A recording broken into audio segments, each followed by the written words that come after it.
Center for Educational Media and the College of Education at Middle Tennessee State University are proud to offer professional development to K-12 educators in Tennessee through our online video library. These videos are aligned with standards set by the Tennessee Department of Education. For more professional development videos, check out our website at www.mtsu.edu/CEM.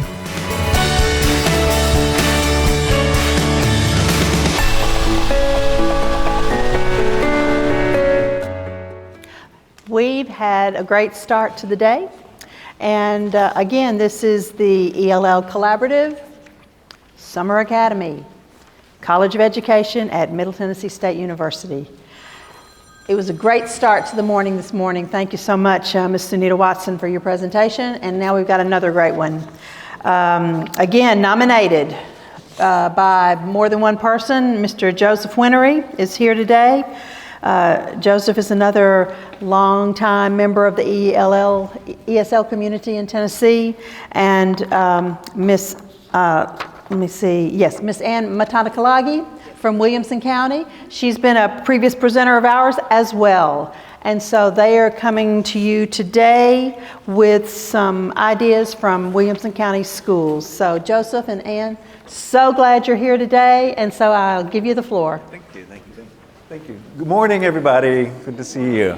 Very nice to see people that we've met here before and newer faces, people I've only ever seen online, and all of a sudden I get to see them in person. That's great. My name is Joseph Winery. I'm the ESL Program Supervisor of Williamson County Schools. As Dr. Clark said, I seem to have been nominated, I think, by two people of our team who were here last year, who are not here today, but I know where they live, so I will... But it is great to be in front of this group here. It's a wonderful opportunity to present to this group. Please, if you are suggested, if you have a person that you would like to suggest, tell them about it first. And then assure them that presenting to this group is a wonderful experience. I don't know for sure, but I'm sure the other collaboratives are similar to this, but I know for sure that ESL teachers are a great audience to present for, because we see our students in front of a class trying to do an oral presentation, and we know how hard that is, and we want them to succeed. And we see that when we're up here presenting to our colleagues as well, too. This is such a receptive and encouraging audience to speak with here. So I head the ESL program in our school district, and the real lead of our Phonics project is standing right next to me here, who is Ann Matanakalagi. So I want her to introduce herself, please. Hello, I'm Ann Matanakalagi. I've been teaching in Williamson County for over 10 years, and then I was in Metro before that.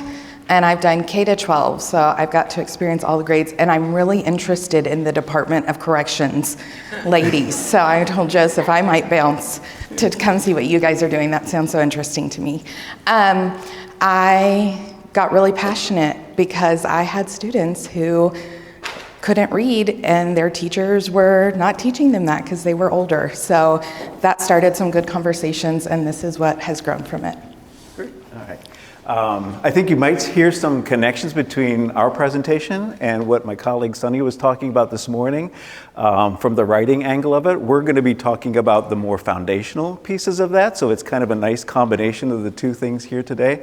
I also noticed that Sunny's presentation was about rockets and boostings and space shuttles, and we happened to name ours Building the Plane as We Fly, which you will see is exactly what we're doing. It's more like a balsa model plane Wright brothers kind of a thing, because it is the foundations of where we're going. But it was interesting that both of us, unknown to each other, were choosing metaphors of moving forward and flight and so on like that. So quick introduction about our school district and who we are, just to kind of give you a framework, and then we'll move on to our presentation. So we have about 43,000 students in Williamson County schools in total, between 52 or 53 schools, all in person except one secondary that meets online.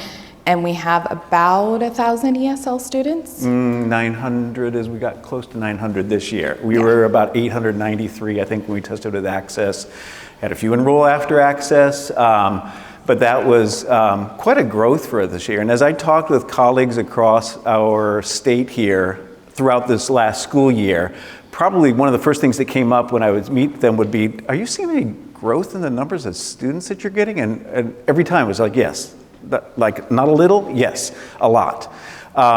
This is the only audience participation part of our presentation. If you have, or you are familiar with, in your experience at whatever level you're working with, you had growth in your district that was just different from previous years. Not a little bit, but a lot. Kind of put your thumb up like that. That's a lot. I mean, most of the people here have experienced, some people put like their whole hands up, like this is where we were. Who knows why, right? But it was across the state. It had nothing to do with being a major urban district or a small rural district. It was everybody I was speaking with was saying the same kinds of things. So we noticed that this year as well, too. Is that going to continue this coming school year?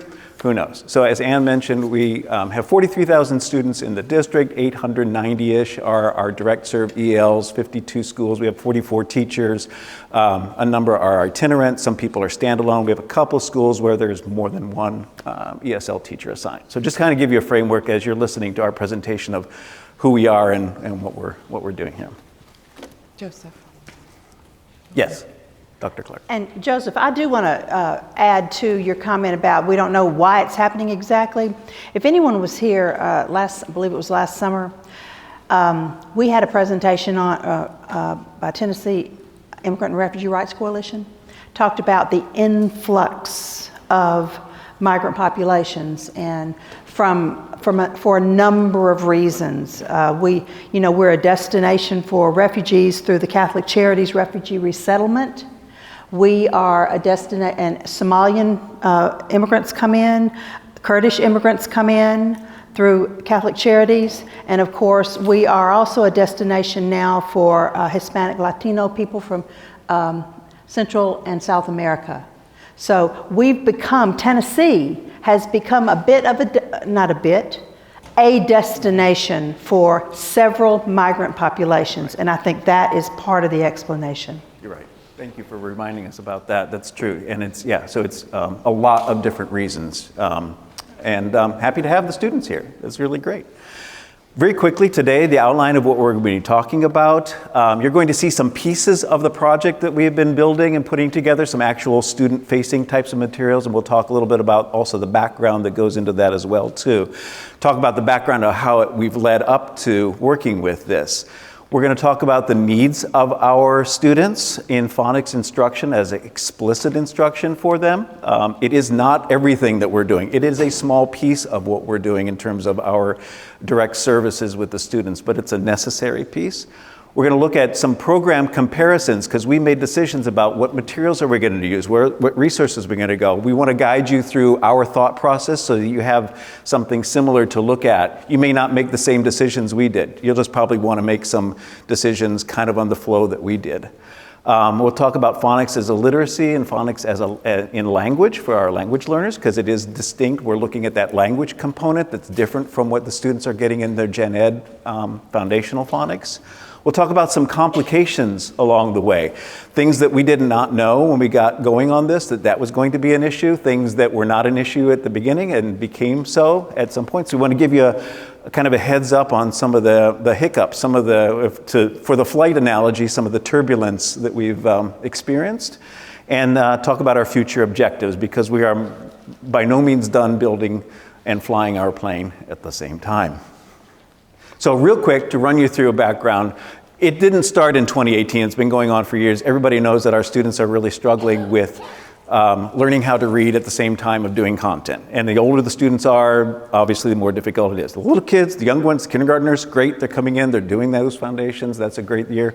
It's the 9th graders, it's the 8th graders, it's the 10th graders coming in and getting a science book dropped in front of them, and here you go. You're learning the language, you're learning the content, and they may not have literacy in their home language. They may have it, but it's a very, very different language from ours, the way it's written and the way it sounded and things like that. So we've known about this for a long time. But back in 2018, one of my teachers wanted to talk about this in particular. So I met with the ELA curriculum specialist and talked about this need for a direct what are we doing for our English learners as far as phonics goes? At the time, we looked at it and we just said, well, actually, there's really not a budget available to do much with this right now. We know that there's some resources, but this was well into the school year. Everything was spoken for in terms of budgeting and purchasing. So we were just advised to use the resources that were available at the various schools, which in elementary was pretty well supported, but from middle school through high school, they don't spend money on phonics programs for that.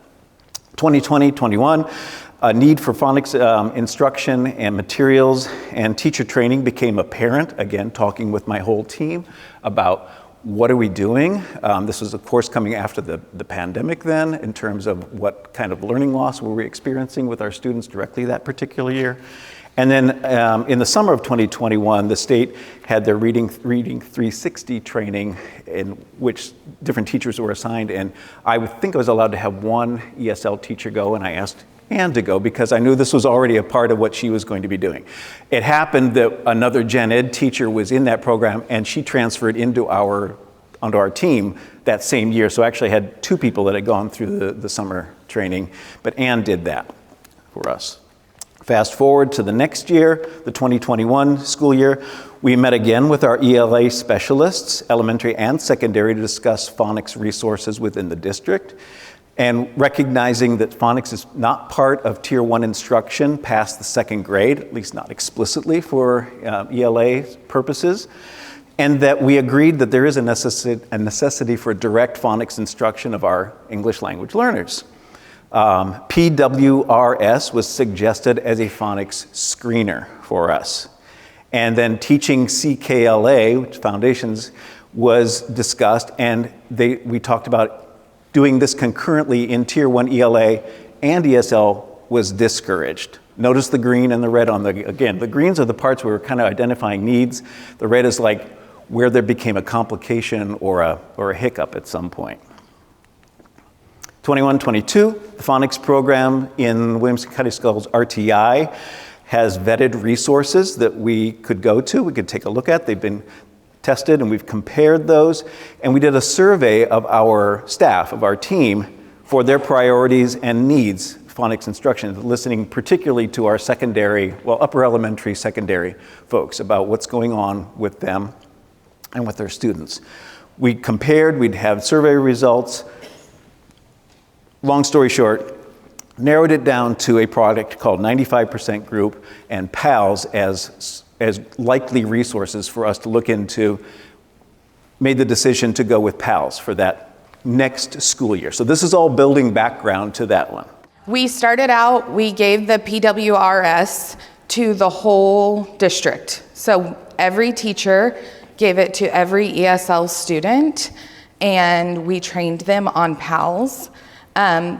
After we gave that, they decided that the RTI program is using the PWRS as a dyslexia screener, and they didn't want to have our students taking it as an ESL screener and as the dyslexia screener, so they asked us to make a change. So I created a task force, asked other people if they wanted to join me, and we created a new screener. It is based on the PWRS. It has the exact same areas, just different words. So it was not apples to apples, but apples to something that's like the cousin of an apple. Very close to each other in being able to compare our results from the beginning of the year to the end of the year. And then, like I said, all ESL teachers were trained on PALS. We implemented across the district. It was in our district, we get to choose what resources we use. We get to choose what curriculum we use. We pretty much can teach whatever we want to teach. This was like, no, you have to teach this. Everybody has to learn about it and teach it so we could all get on the same page. And then we continued to investigate. You'll see that PALS only goes so far. So we knew that we were going to need another resource after PALS. So then we used PALS for that whole year, and during the year we decided that we were going to go with West Virginia Phonics as our second resource. We will talk a little bit more about West Virginia later, but we spent time over the summer creating resources that were specific to our needs in ESL that go along. West Virginia is a free program that a lot of reading specialists or teachers are very familiar with and use it in their schools. It's red because a parent was concerned about one of the passages in West Virginia. So we spent a lot of time and money and resources creating all summer, and then last school year, with that concern from a parent, we had to discontinue use of the West Virginia resource for a while. We met as a phonics task force. We went through all of the paragraphs to make sure that they were okay, and then we finished out the year using it, knowing that we will not be able to continue use in the future. A phonics program menu was created and given to all teachers with their options this past year, and then just continued to try to train on different programs and recommendations for the different needs of our teachers in our district. Okay, so this goes into more detail about what I was sharing about West Virginia. This really interrupted. I have so many teachers who are like, I was doing so good and I was teaching phonics, and then you said I had to stop, and that was end of November, December, and then of course Access started, so it was like getting that pick back after Christmas time was really hard, and it will be really interesting. You'll see in the data the difference that we can see when we were teaching phonics and then when that instruction really stopped. So we tried to get on track. That did and did not happen in some different places. And then at the very end of the year, they have decided that we will not be able to use PALS or West Virginia going forward, and they only want us to use CKLA and Words Their Way. So all of your shocked faces are very validating, because that is how I felt too. It's been a little bit of a whiplash, and we just keep going and we keep trying. So CKLA, I mean, we're going to talk a little bit more about this, but we have some more meetings to do with the district, because I'm really intrigued on how we're going to implement those into our small blocks. So we will keep talking about it. Okay, so now going back to, this is where I was. I had like third, fourth, I was in elementary school at this time. They were coming and they didn't know how to read, and nobody else was teaching them because they weren't learning that in their ELA block anymore. And I didn't know how to teach them how to read because no one had ever taught me how to do that either. And so I kept like asking other people on the team, can you help? Or like, what resources are you using? And it was very scattered and not really coherent. So I asked Joseph repeatedly. And then when the CKLA training became available, he kindly sent me to it. And there it talks a lot about, I think a lot of teachers have done the CKLA training, and it'll have the module, and then at the end it'll have specific parts to ELL learners. So we're gonna talk just real quick. They said for everything, we want it to be systematic and explicit. And I think that's something we really struggle with in our district because of our lack of curriculum or set programs. Teachers are doing really, really great things. They're teaching the very best they can. Sometimes it's like, oh, I'm gonna teach this. Okay, now I'm gonna teach this, instead of being a systematic program where you can really make the gains. So I have really bought into whatever I'm teaching, I try to make it a systematic and explicit program, or scope and sequence that I'm following. So it needs to provide students with a phonemic awareness piece, not just any phonemic awareness piece, but one that addresses the native language they're speaking to the English language. That is often different than the other phonemic awareness exercises that we see. You know, they're like, clap out the compound word, bathtub. They can't even like make the TH sound yet, right? And so it's a little bit different. It needs to provide them with a lot of words, opportunities to say the words, speaking, like Sunita was telling us. Explicit vocabulary, so that's another one. We say bathtub, they don't even know what a bathtub is yet. And so we're often going too quickly in just a regular phonics instruction. So a lot of explicit vocabulary teaching, and then really taking their native language and what the pros and cons and the connections there are to use that. There should also be the connection of the alphabet. Do they have that letter in their native language or not? And how does it sound and sound differently? Repetition, and then syllabication and morphology. So all of that comes from the CKLA training. In that training, they specifically used a lot from this book by Elsa Cardenas-Hagen, Literacy Foundations for English Learners. And it is good. I have been using it to reference to try to build and discern what programs we should use and how it should look. Okay. So what Anne is saying is that everybody was trying to do something to make it systematic and explicit. It's just that we were not doing it as a team, as a project in our district until Anne and the task force kind of got together. Everybody had their own approach, but they were all kind of grasping at straws of how to do that. Or they weren't approaching it at all because, like Anne said, she had not been trained specifically in how to do that. So most people were kind of, especially secondary, were hands off with that. I don't trust myself being able to do that. I'm not sure what the resources are. So when we came to, this is what you're going to do, as Anne said, we tend not to be a very heavy-handed, like everybody do this. But with phonics, we believe, let's get something consistent. First of all, you're going to learn from people on our team who are pretty good at it, who've come out of the gen ed classroom maybe and joined us, or have done the trainings. You're going to be supported with that, so you do feel confident and comfortable doing that. This will just give you a real quick, this in the next slide, give you a real quick view of kind of our thinking process in looking at the resources that are available, what's out there, and comparing them. So we looked at, for example, Alphabet PALS, condensed CKLA writing, PALS in West Virginia. We also looked at 95% group. We looked at Spire only in that we can't use it because it's being used by RTI. 95% group is phenomenal, very expensive. So that one's not even on the chart because it just became prohibitively cost. It wasn't going to be efficient for it. And it's very, very in-depth. And we're not just doing that. This gives you an example. We just went through it and looked at it. Does it do this or doesn't it do it? If it does it, how well does it do it? Or if it treats it a little bit. So we kind of did these comparisons and eventually came up with, first of all, nobody really does phonemic awareness or sound spelling for patterns for ELs specifically. It's treated a little bit here. So we wanted to go into whatever resource that we're using, knowing that we're going to be putting some work into this as far as developing it for our EL students. It's not going to exist as it is. So we knew that that was going to be a project.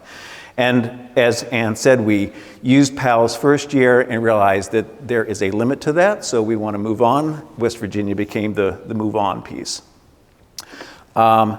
You might want to look at something like this in your district. I pulled together, and this was for me to talk with our district leaders about it, curriculum specialists and so on, about what it looks like in our district for us to work with our students. I pulled out Spanish because it is the dominant overall language in our district, although it is not in every school that we have, just to show them the range of possible languages. And this is like the top 10 or 11 or so. Obviously, it goes on and on and on from there, of the different types of backgrounds that are on there. And of this list here, basically none of them are alphabet-based, at least Latin alphabet-based, right? So that's the reality of our district, is we're working with the students that are coming from widely different types of experiences and backgrounds when they arrive with us. One of the other things I wanted to put together is showing people in some depth, this one happens to be very in depth, of the differences in phonemes between English and some other language. You can pick the language that you want. Go and search for a difference between English phonemes and Spanish, English and Arabic, English and Japanese, and you'll come up with a lot of different things. This is one. It's complicated, but it shows where are the commonalities, which the two languages happen to have these. They exist.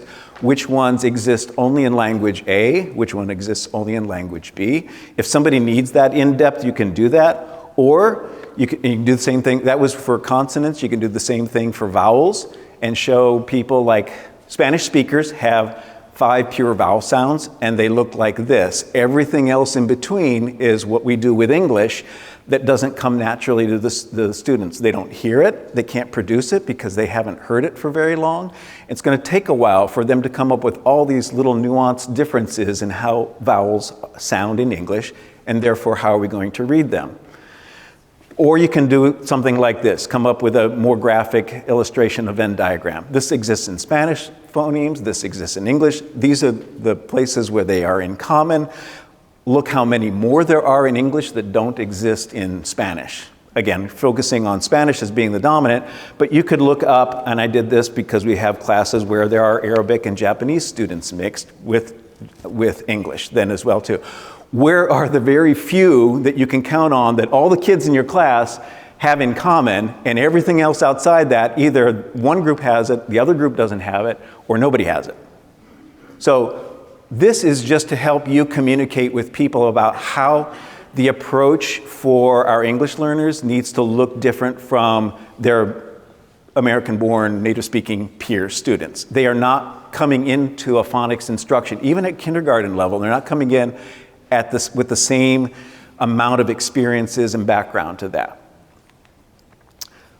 I then broke down what we do, what the CKLA program has for kindergarten, for example. In weeks 5 through 7, it's the third unit of lessons for them, where they finally get into things. The first couple for kindergarten are about strokes and how to move your pencil and things like that. Then they get into this one, and it goes at a pretty fast clip. This is weeks 5 through 7. They cover all of these phonemes through that one. All these different pronunciations. Well, in Spanish, you can see the Y's and the N's means it either exists or it doesn't exist. In Arabic and in Japanese, how it exists. In some languages, the sound exists, but it's not written the same way. For example, in Spanish, the ah sound, papa, we use ah for a lot of other letters, but it doesn't happen to be a. For example, in Japanese, the Japanese have consonant sounds, but a word cannot end with a consonant. It has a vowel after it. So a dog is dogu. And so they don't hear it the same way.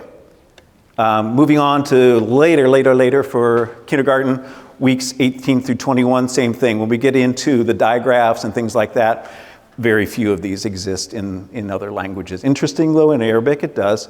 So again, if you have different combinations of students, different backgrounds in your classes, this is an awareness to help with yourself, with these kids' teachers, that you are doing this phonics instruction, say in kindergarten. It may still be a struggle for the kids going at the pace that you're going. They really will not hear that as quickly as everybody else is in your class and be able to associate that one. One more that I found is the order of acquisition from early childhood, from when a kid is 3 years old and 6 months up until about 7, 8 years old. For example, between Arabic and English, the Arabic-speaking students do have them, but they may acquire them later in life than our students do. So they're not coming into kindergarten with the same types of sounds because they exist in Arabic, they just don't have it until they're a little bit older as far as their language goes. So many different ways you can look up things and present them if you need to have conversations within your districts about why is this important? Why does it have to look and be different at a different pace for your English learners?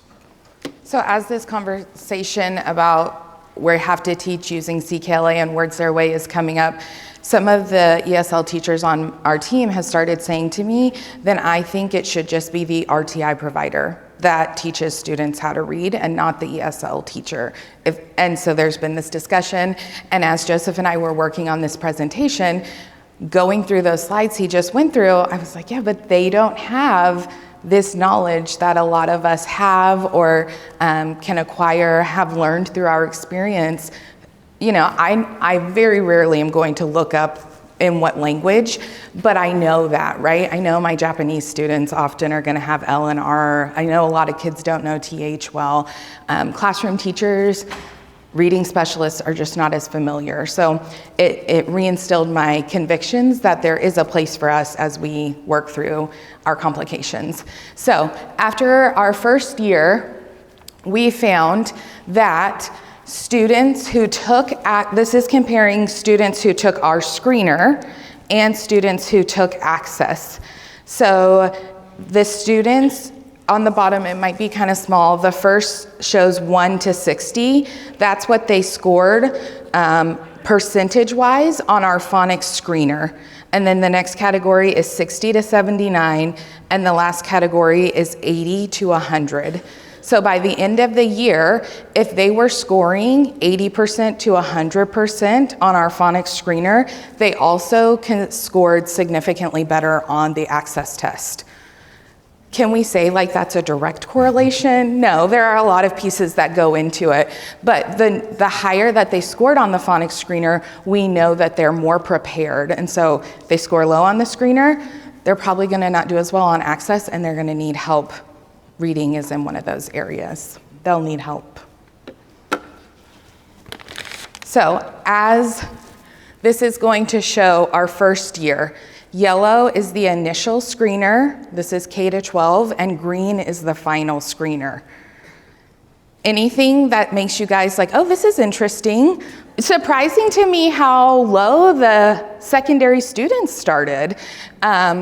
We have some different populations like within our schools. We have one school that is predominantly ELTELs who have been in since elementary, and they're not predominantly Hispanic students who are not exiting. Then we have other high schools that are smaller, and they're just a few newcomer students. And so they have really different needs, and what they see is really different in the secondary level amongst them. But I just thought that was so interesting because a lot of the secondary teachers were like, I don't need to teach this. That was the biggest pushback, was from the secondary. They know how to read. They said like, they just know, they just read. And then as we talked more about it and we gave the screener, I was like, I'm not sure that they do. They know how to like recognize a word, but can they actually read it? So this was encouraging to see. Everybody improved significantly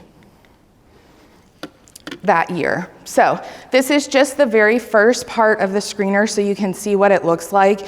It goes on and on, but it's very straightforward. It's very easy to read.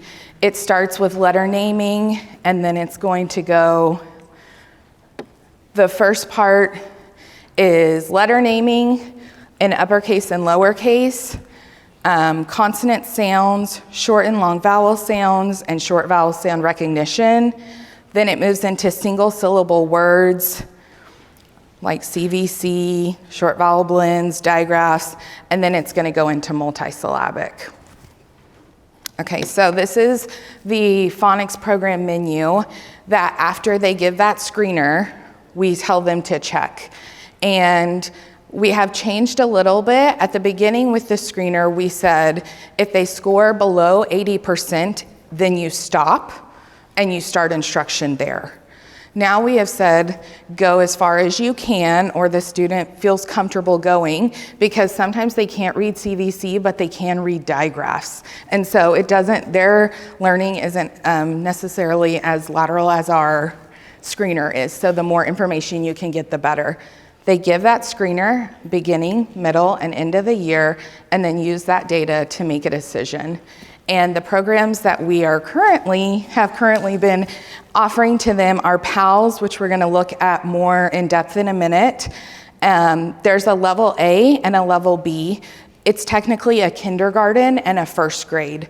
We call it A and B, so our students won't hear like kindergarten and first grade. You can see a description of what's included and then who we would recommend that the teachers use it for. Even though it is a kindergarten, first grade program, our secondary teachers really have enjoyed this program and really bought into it. So don't just hear K and first and think like, oh, that's gonna be too young, because they're really actually enjoying it. After, we're calling it Alphabet A and Alphabet B, because one of the parts of PALS is there isn't a writing component. And so I took the writing pages from CKLA and I included them into the PALS program. So that's just simply like after you learn the letter A, then you're practicing writing the letter A. It includes the writing component, so they can use it without the writing component or with the writing component. And then there's West Virginia. West Virginia was good for us because it can be used sequentially, or you can just pick out the pieces that you need to teach, and each lesson plan and week is systematic, but you don't have to teach week 2 to teach week 3. You can just pick out which ones you need to teach. And some of our teachers have a full classroom. Some of our teachers teach out of a closet, and some teachers teach in the hallway, right? So some people can use a PowerPoint, some people can't. Some people want the printable resources, some people don't. So we were able to create resources for a lot of different situations. Okay, so this is just what PALS offers. Again, you'll see level A, which is kindergarten, and level B, which is first grade. There are more than 56 lessons. Total, level A has 88 lessons and level B has 70 lessons. So there are review lessons included in between, but this just shows the order that things are introduced in. So it's similar. You'll see that PALS B obviously goes more in depth and teaches a little bit higher. So the biggest difference is it goes a little bit faster and it teaches more in depth. We encourage, if they're moving slowly or they're very young, start with PALS A. Even first graders, though, I'm starting with PALS B. And I've only had a couple students who I'm like, ooh, this is moving too fast. And we go back to PALS A. Okay, so here's what PALS A looks like. The first is the phonemic awareness piece. And it always has like, okay, look for, you say ticket. Which other word starts with a T sound? So it is that phonemic awareness made for a native speaking person with the words they have been able to match because the words are written on there. This is good because it has the pictures as well. So it is addressing that vocabulary connection that we're interested in. And then the second part of the lesson is when you're learning the sounds. So if the sound is in a box, then it means it's new for that lesson. You talk about it, you demonstrate it, and then they read. PALS has a whole, if you choose to get their resources, you'll get a book and you can read the whole instruction manual. They have tons of different like games and activities and read with a partner, and here's how you should pair your people up with a partner. And I know that our teachers did that differently. I have pretty small groups in my school, so I would just do like me and the student one-on-one while they were writing the word or the letter they're learning or something. Other teachers paired them up. If you have bigger groups, pair a higher and a lower or 2 students together. So they would read, and then when you get to the star, you're supposed to say, good job. And if they get something wrong before the star, you're supposed to go back to the beginning of that section and redo it. And then they want you to do it 4 times. If my students can get it all correct on the first time, then I don't always, maybe 2 times, but I don't always do 4. The second part is a high frequency word, and then the last part is blending the sounds. This is also PALS A, just a later lesson. You can see the phonemic awareness activities get more difficult, and that this isn't a new sound introduced, but it is a new high frequency word introduced, and the words they're reading become more difficult, and they add a sentence for them to read at the bottom. Okay, so this is PALS B. It does not have a phonemic awareness piece included. It starts with just talking about the letter sound, then blending words, then high frequency words, and then as it gets farther in, it also has a reading at the end. The only concern from secondary teachers, if any, was that the pictures that go along with the reading can sometimes be babyish, but not as much as some other programs. So they're always black and white and similar to this. So if that is a concern, that would be one piece you'd want to look at, but our secondary teachers have been okay with it. I have a question. Yes, ma'am. So like, you have them for 45 minutes to an hour. Yes, ma'am. So is this just like a 15-minute lesson and then you do something else for the rest of the? Her question Yes, is about so the timing of it, just to make sure everybody hears. You know, given our 45, 60 minutes time frame for lessons, how much time does this take? And we're going to talk about that specifically with West Virginia, but go ahead since we're on the PALS piece here too. Yeah, so This is usually like anywhere 5 to 10 to 15 minutes. 5 to Yeah, 10. it's like, Like it would be a bell ringer. yes, a lot of teachers, and they said their students became so familiar with it, it was just like, come in, get your resource, start your reading, very comfortable, very automatic. Yes, ma'am. I have said for years that we needed a phonics program. I'm starting my 19th year of ESL. So, and I've felt like we've always needed this for our non-readers. And I get lots of them. I get at least 8 to 10 a year. But when I have used this in the past, stuff like this, they have kind of become disenchanted because they feel like it's babyish. But I do think it's so important. I would be more than willing to use it. I'm not saying that. But I like the idea that it's a bell ringer, you do it, then you move on to your other activities. Yes. And like I said, it may be the pictures, but it is, and the text is short, but the overall look of it, I don't think is as elementary as some other things that we see. And that really hasn't been a concern of the secondary teachers in our district. If anything has been a concern, it is like, what do we do when we are halfway in and then here comes our new friend who needs to go back to lesson 1. And so we have been talking about doing more of a stations type teaching, or that's when you're pairing two kids who already are working together and you're working back with lesson 1. The other big secondary question that we're getting with PALS, like, okay, I taught PALS A to this group. Next year, some PALS A friends might still be in that group, but some new friends might be. So this what do I do if the two kids need different things is like the biggest rub there. And talking about, you teach phonics to them while those friends do something else. If they pass the screener, or doing some different station like group has been our biggest resource for that. But one of the things, just as a side, I guess it kind of fits in here, we notice with secondary is that there's a lot of more awareness of the students of what they're learning, especially if they've been in schools for a number of years with us. Sometimes the discussions have been, oh, I finally understand why it's read this way. I just do it, but I never really understood. So they've had those kinds of levels of conversation from middle school and high school, maybe even some upper elementary, whereas the little kids are just kind of going through and doing the things that you're telling them to do. But they have an awareness, and it's starting to kind of click with them, like, oh, there's a rule for that, and that's the rule, so thank you, because you finally explained it. That's good for secondary to have those discussions too. And I said earlier, this one is more of a sequential program because you're practicing sounds. So if you say like, oh, they don't know the digraph CH, and you go there might be other sounds on the practice part that they don't know as well. So it is a little bit harder to like pick and choose what they want to learn, but they have been able to do that.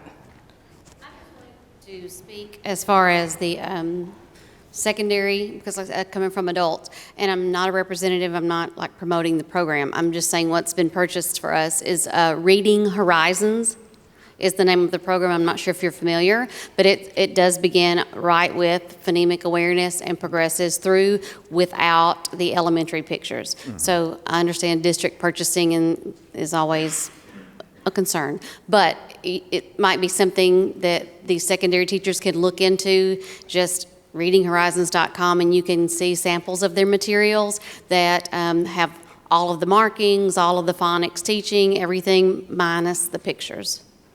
Thank you for that. A lot of our choices were, like we said, we surveyed our teachers, and then it comes down to budget, it comes down to time.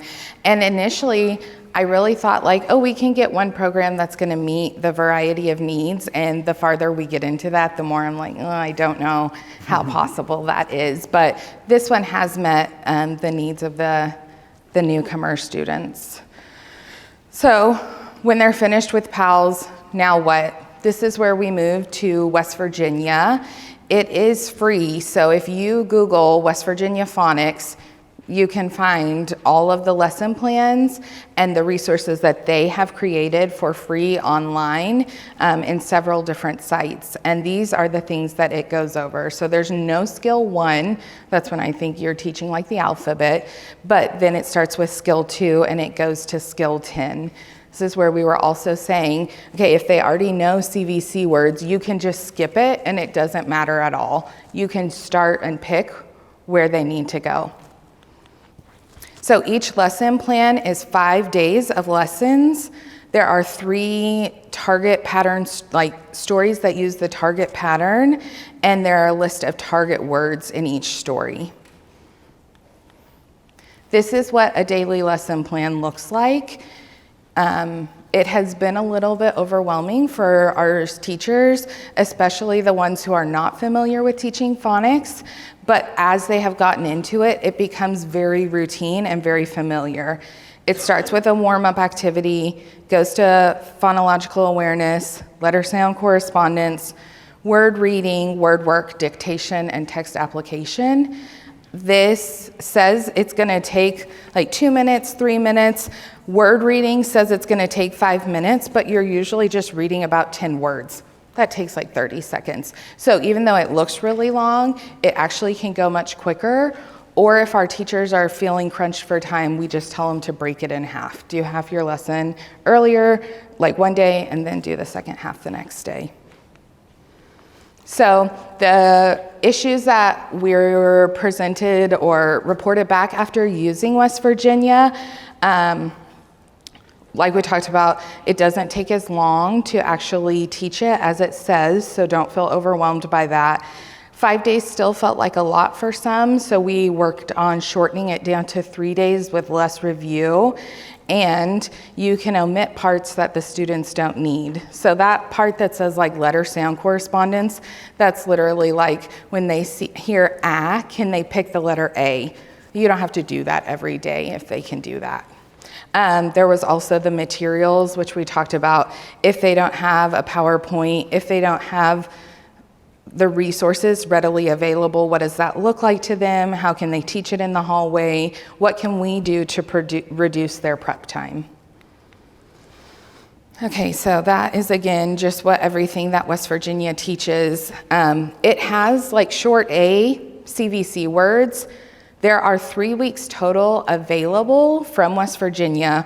We only created resources for week 1 on everything, which we would be happy to share with you guys.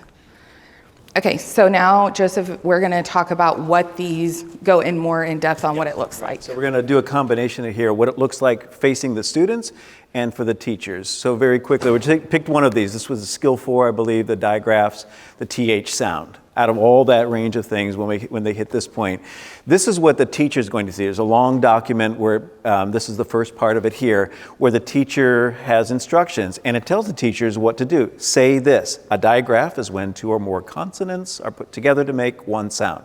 T and H together make a TH sound. To make the sound, stick the end of your tongue through your teeth, push the air out.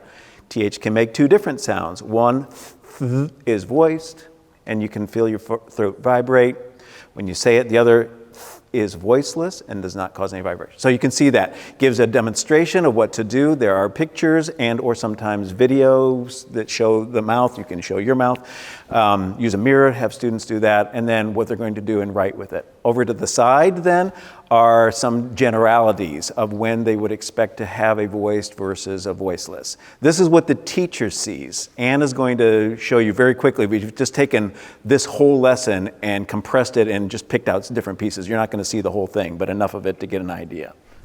So this is not part that is created from West Virginia. This Right. is what we created because so many teachers felt uncomfortable with knowing how to explain like a TH digraph. So we have added this teacher instructions part. Just to go back here, as Ann said, we've done a 1 week out of all of these. What's available on West Virginia on the site, you can get more if the students get really stuck on a particular CH sound. There's more there, but we've taken 1 week's worth of that and then built it out for what you're going to see here that we've put together, this PowerPoint that we keep referring to. So go ahead with that. So what he talked about is what the teacher is going to see and be able to look at and refer to and read from. This is the PowerPoint that you could show. It has the target sound. The top two are videos that you can play that show what their mouth should look like, and the bottom one is a picture. And then it has those rules that you're going to discuss with them. More rules that you could discuss with them. Again, back to what the teacher is looking at here to give them the guidance. This is to compare then. Does this sound exist in your language? How does it sound? How do you write it if it exists in your language? Can you think of examples of this? So that's for them to attach meaning to what it is that we're being introduced to them. So we tried to find, if it is in another language, examples of that. TH is not in a lot of other languages, but here it is in Arabic. So if you have students who speak Arabic and they're like, no, I don't have that sound, you could be like, well, when I found this, or we tried to attach some of that for our teachers who wanted more support. So then they're going to show in the PowerPoint just a page that looks like this, and you discuss those. Along with the PowerPoint, we also have a worksheet. The very first part is not on the worksheet because it was just the rules. This is the top of every worksheet, and it has TH in different languages, and then it's each of the things you discuss. So you could have them write what it looks like in their native language. This is the part of really connecting the phonemic awareness of their native language to English. Again, then from the teacher's notes, practice blending the sounds, read the words, and here are the 3 days that Ann mentioned. It's a 5-day, but if you need to shorten it, here are your 3 days to focus on that. Day 1, just these words, day 2, and so on. And so then this is what it looks like on the PowerPoint. It has the words and it has pictures to go along with it, so you can talk about those, the explicit vocabulary. And then here's what it looks like on the worksheets. So there's 2 different options. The top option has the pictures included, and it has the words broken into the ELL boxes. The bottom one just has the words. This was created with a lot of input from our secondary teachers. My original PowerPoints had like a wand that slid across and it read the word, and he was like, So we went down to something much more basic and took out all my cute animations. And made it where everyone felt comfortable using it. And this was really a secondary inspired part of the program, that they could do this very quickly. Moving on then to the word work part of it. It's building words using the words from the word reading above, which means what they've just done, or any other short CVC words. And then techniques to use, chaining, dictation. What does chaining mean? And then there's an explanation over there on the right, what the words are. When they get to the word work, there's 3 options. There's 3. We do the same 3 every week. First, you're going to do the ELL boxes, and that's where you're going to say it, and you're going to have them write it out. If they don't need all the boxes, they X through it, because creating the different boxes for each lesson was too much. The next is chaining. So this is the only part they let me keep animated. It does fly in when you get ready. And so you say it, they write it, and then you have them check it. And then the last day is dictation. And like Joseph said, on this page that just you are looking at, there are examples for you. There are the words you're chaining. So everything is prepped for you. You could pick other words. You could pick other chains. If you don't want to, or you want more guidance, it's there for you. And then this is what it looks like on the worksheet that they're doing. Then the high frequency words, again, notes to the teacher, what to do with that, what's a decodable word, and over to the side then are the actual decodable words, and what's irregular. The TH usually makes a soft voiceless TH at the beginning of the word, except for the word they, which is a high frequency word, so, learn it. And then this is what the high frequency looks like on the PowerPoint, and this is what it looks like on the worksheet. And then getting towards the end, it's the decodable text. You read the words with the target sound. You read the decodable text, answer the comprehension questions at the end of it, and then create a corresponding writing or speaking prompt for the students to answer. And that's what this looks like on the PowerPoint. It has this And this is what it looks like on the worksheet. And we did go through and add 3 questions to each text, so that would encourage comprehension and writing. And the 3 questions are based on like the 3 levels of questioning. So they do get significantly harder. So if your students may need more guidance through those. But like you were saying with the writing, if it's too much for them to write it, you could have it printed and you could write it for them while they're speaking and then work into them writing it themselves. I really like that. Okay, and I can't express enough really, or I haven't really at all, I can express how much work this was for Ann and a group of people to put together, to look at K through 12, listen to all the teachers, this will work, this won't work for us, and do something so that it's going to be consistent. And it's needed a lot of adjustments. It was too much, for example, on the PowerPoint with the animations and so on. And we've got some people that say, I don't have a screen. I'm not going to be able to do the PowerPoint with them. I can't have them all sitting there and looking at my laptop like that. So it's printable then, okay? Then you can use it. So it has been a tremendous amount of work for this group to do. So if you've only seen one little snippet out of one lesson that was actually kind of shortened just for our presentation today, it's a tremendous amount that they have put together with that. So, thank you, first of all, for you and the whole team for doing that. Yay. All right. So what have we learned this year from it? First, let's look at where we started at the beginning of the year. So this year we did Screener 1 with a whole new screener that we had rewritten, but followed the one that we had started off with 2 years ago. Where did we start with? This is the all phonics data, looking at everything from that initial letter recognitions all the way up through the multisyllabic words, putting it together. I did not put together for today's presentation what that looks like, for example, for the kindergartners at the beginning of the year. Some of them are okay with letter recognition, uppercase, lowercase, but by the time we get into about the second or third part of it, they don't know anything at all. So their graph kind of collapses. But at the beginning of the year, totally, the kindergartners started down way, way low. Obviously, you would expect that. Moving up into high school, so some of the high school students are doing okay with this. What was interesting to me was to see how it didn't just keep going up, like 5th graders. There's a big drop, that blue line there that's in the middle there, that's 5th graders, and then again at 7th grade and again at 10th grade. I don't know why, it just happened, but that's where we started at the beginning of the school year. Can I add one Yeah, thing too please. that we found really interesting was, so if you remember that yellow at the beginning for secondary our high school was so low. This year they started high. So a lot of them just needed some really quick, explicit instruction.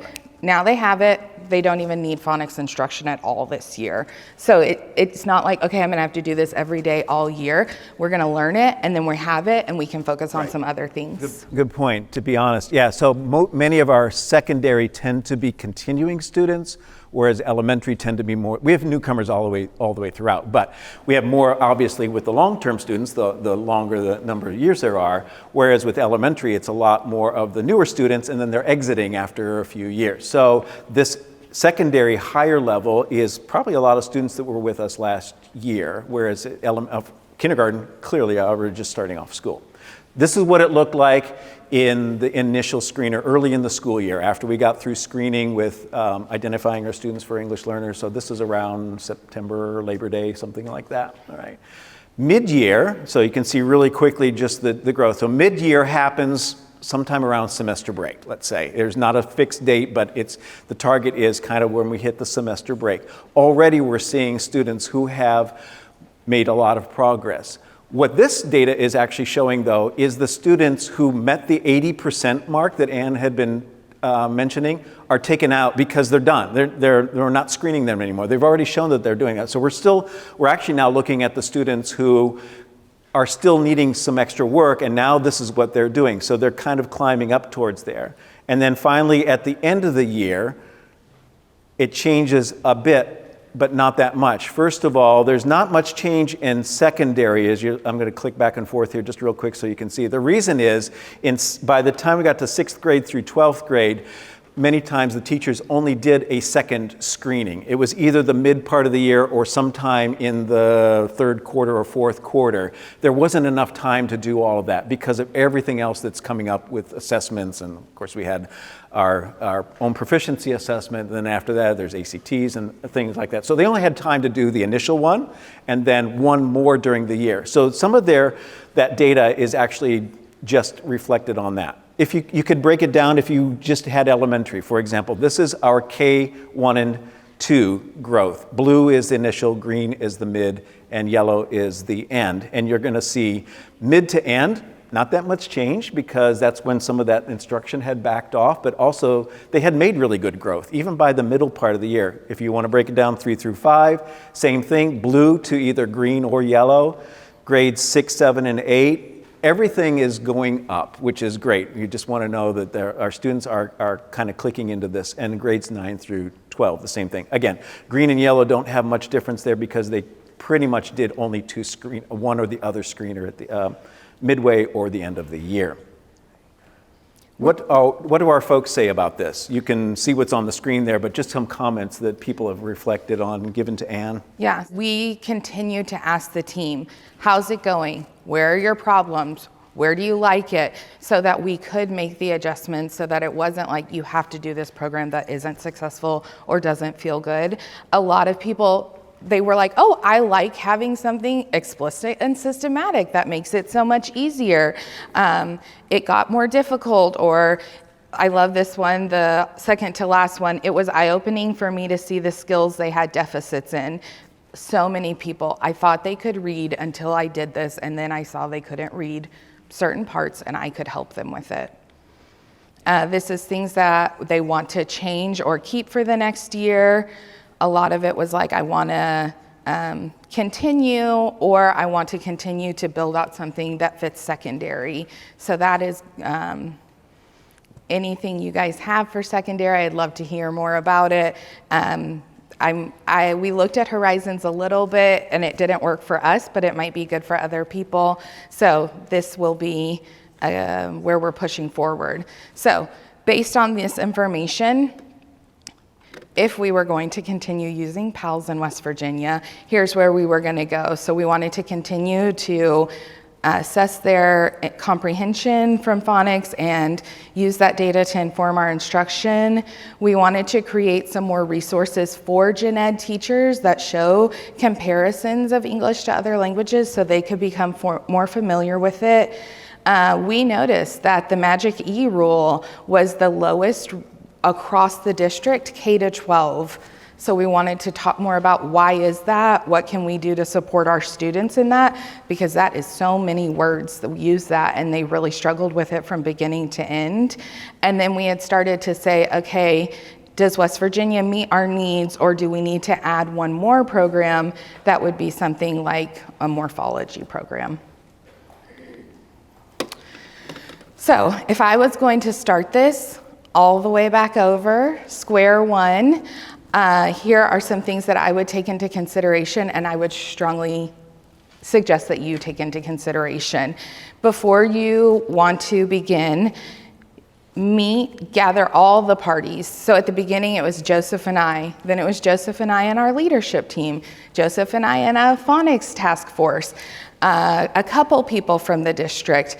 And as it has grown, more people from the district are becoming more interested in what we're doing, which is placing some more restrictions on us. I wish we had those people in the conversations in the beginning so we wouldn't have to be going through these program resource changes. So things that you might want to discuss in this meeting: who should be the phonics provider? Is it the ESL teacher? Is it the RTI provider? Is it the classroom teacher? What are your priorities of the district for resources or curriculum? Which ones meet those? And are we allowed to use programs that the district is already using or not? Who will pay for these things? What are the norms of implementing, and what do they expect the instruction from teachers to look like? And what data will be collected? Who's going to look at the data? Who's going to report on it? Who are we reporting back to? Getting a much wider lens of people on the same page.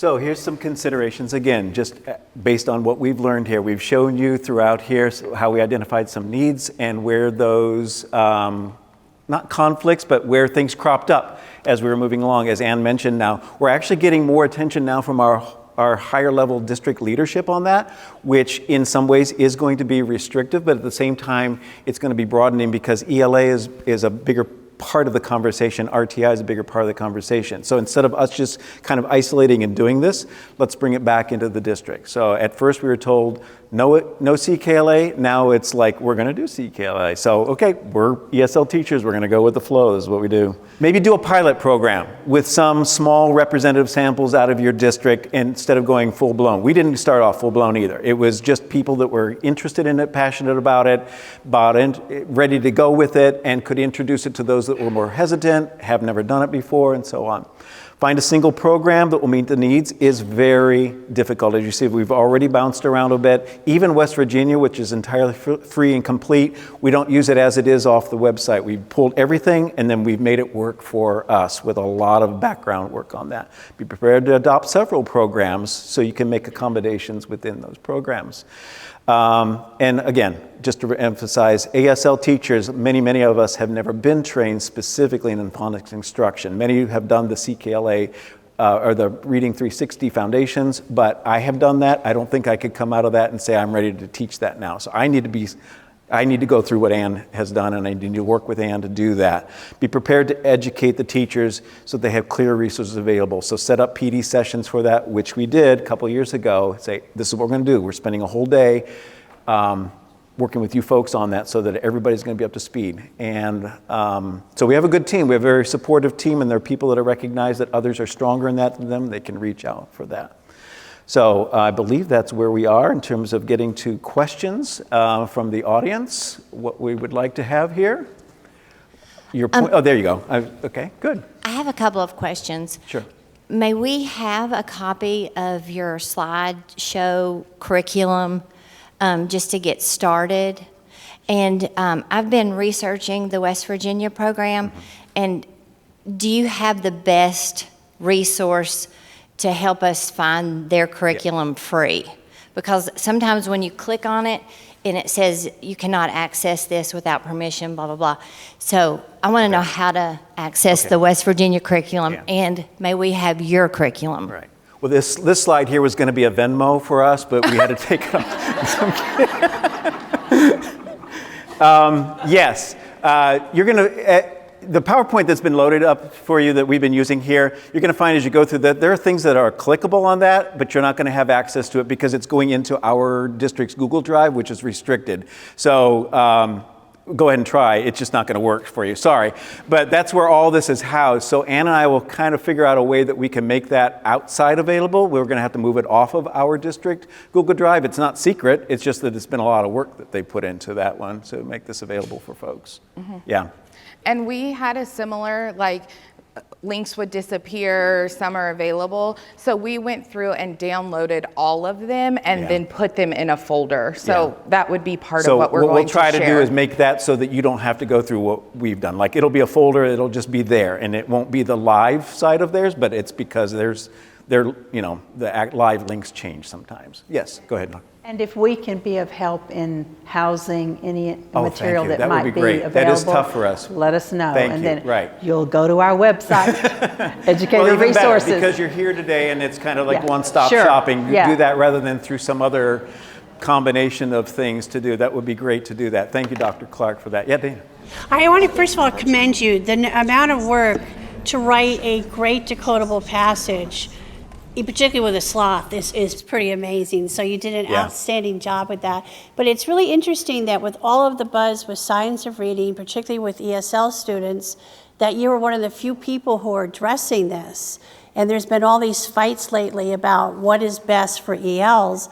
And they've really come together with essentially what you guys are doing, putting pictures in, because kids need to be able to just register that this is a pin. Pin looks like this, and then I can go ahead and go put in pin. Mm-hmm. And so they're pulling it together. And then the second point, now I just lost what it is, but they had a really big war about it, was that they thought that there should be separate programs in California where they were trying to knock out any of the phonics and stuff, and they've realized that we need the phonics, and then most importantly, we can't stop. We got to move to the morphology, which is why our kids are now dropping after we stop the phonics by 4th grade. So you guys, amazing. Thank you. Thank you very much. That first part of the pictures is one of the questions I have for the district, because CKLA doesn't have pictures with all of the words. So they are going to get my Venmo, right, or a lot of stipend pay, so that, because it's going to take the work of adding in the pictures to make it explicit vocabulary instruction. Good. Yeah. Yes. Go ahead and ask. I can rephrase it. Have you, with CKLA, have y'all explored Language Studio, the EL supplemental piece that goes with CKLA? No. Okay, so there is a supplemental curriculum that goes with CKLA. It's the knowledge domain, but it really does a good job of explicitly teaching the vocabulary, and it kind of pulls the essential information out of the passages and the topics that are covered with CKLA. It doesn't go much into phonics because it's only the knowledge domain, but it does help with vocabulary. Good. You have a question? Go ahead and ask, and I'll rephrase it for you. So I was going to ask if I can get your say, because I'm thinking about doing the same thing. In Memphis, we use All Memphis. All Memphis? You're using in Memphis? It's a new name, but with my ELs, I've been also using Valley Speech's Wells 2 program. Say it again? Wells Speech. Wells Speech. Okay, she's mentioning this is in the Memphis schools. Go ahead. No, I'm using that. You are using that, sorry. No. Yeah, so I'm using my ELs since a lot of them are newcomers. Okay. And it does address, it was designed to address Spanish-speaking students who have Got it. Okay, so as a resource for particularly Spanish-speaking students, newcomer Spanish-speaking students. Other questions? Yes? I just had a really quick question. What did y'all use for the screener, you said? It's one that we have created, which we could share in the resources. Right. I also have been recently, I use Core for vocabulary screening, and I found that they have a phonics screener. If you search, like Google CORE, and then screeners or pre-assessments, they have like a comprehension phonemic awareness. They have several, and they have one that looked really good too. Okay, and we started with PWRS, so look through there first. We were told to use that, and then it was told to us that that's what RTI is using for the dyslexia screener, so back off, and that's why we used that framework and created our own. But if your district has no problem with that, then just use that one. That one's fine. Yes. So I appreciate you saying that there's not a perfect program and that you have to make adjustments to meet your ESL kids' needs.